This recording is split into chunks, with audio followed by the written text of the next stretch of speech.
Hi y'all, this is Dr. Lauren Shrank with Revival Performance Physical Therapy, showing you a cervical active range of motion exercise. Now we're gonna go through all ranges of motion of the cervical spine aside from just revolutions, okay?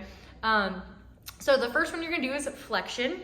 So you're gonna look down, that's flexion of the cervical spine. Then you're gonna do extension, looking up. Then you're gonna come back to a neutral position and look right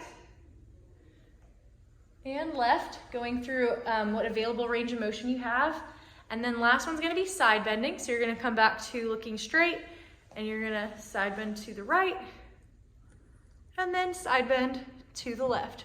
And notice while I'm going through all of these ranges, I'm keeping a nice upright posture. So what a lot of people will do is they kind of have this little posture here, right? Or kind of nice and slouched. So they'll start here and then they try to do their cervical range of motion. One, it won't feel that good.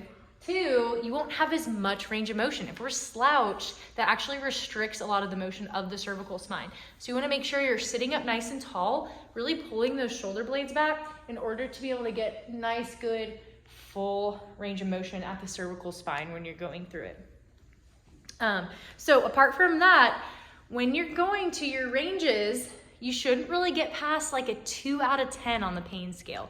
So if you're like going all the way and it's like, oh man, that didn't feel good at the end, then really back off on the range of motion and just go a little part of the way until you start to build up or you go through some of those other sets and start getting more range of motion as you keep going. It should start to feel a little bit better. Now, if you go to the very end and you just kind of feel a little something there, that's okay. That's kind of normal. You just don't want it to be like really painful to where you're kind of wincing, okay? So you'll do for the prescribed amount of sets and reps and have fun.